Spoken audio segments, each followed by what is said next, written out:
Oye, pero ¿cuántos años dura la carrera? ¿4? 4. Ah, ¿y de qué hiciste tu tesis? Yo hice mi tesis sobre, ¿cómo se llama? Género y sexualidad. Ah, ok. O sea, digamos que ese es un área que la sociología de la educación pues estudia. Sí, claro.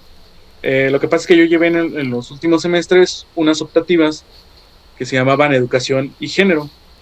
Y me llamó Ajá. mucho la atención que casi no se le da mucho la pertinencia en sociología en ese sentido, porque todos se van sobre la educación populista, educación neoliberal, globalización y educación, o estudian ciertos fenómenos, ¿no?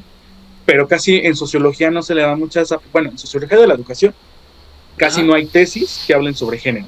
Son muy pocas, como unas 4 o 5 tesis durante todos estos años. Entonces se podría decir que ese tema es algo relativamente reciente. Sí, así es. Cada vez se está abriendo más espacios por este tema de sociología y género. Y Ujú. más que nada porque está muy involucrado en las instituciones educativas. También el sociólogo tiene que tener ojo crítico para ver qué pasa en un entorno escolar. O sea, cómo se interactúan los niños y las niñas en el recreo, ¿no?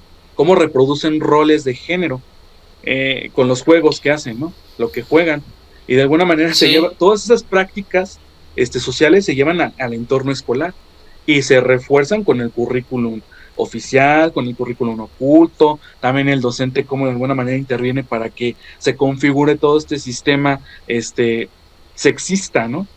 Y ahí es un fenómeno social, porque la violencia de género sigue siendo un fenómeno social, un hecho social, y se tiene que seguir estudiando y abordando. Obviamente, Sí. el psicólogo y el pedagogo utilizan estos estudios sociológicos para poder llevar a cabo talleres de intervención. Por eso te decía que es muy importante que estas carreras están muy relacionadas, porque al final de cuentas, el sociólogo hace un análisis interpretativo, descriptivo, cuantitativo, y el psicólogo, el pedagogo, pues intervienen, agarran estos estudios y dicen, ¿sabes qué?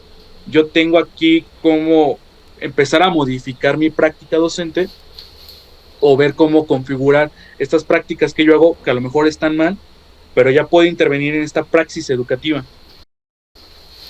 Sí, y es algo que pasa, por ejemplo, en la Ciudad de México, que hay escuelas que son para niños y hay otras que son exclusivamente para niñas, ¿no?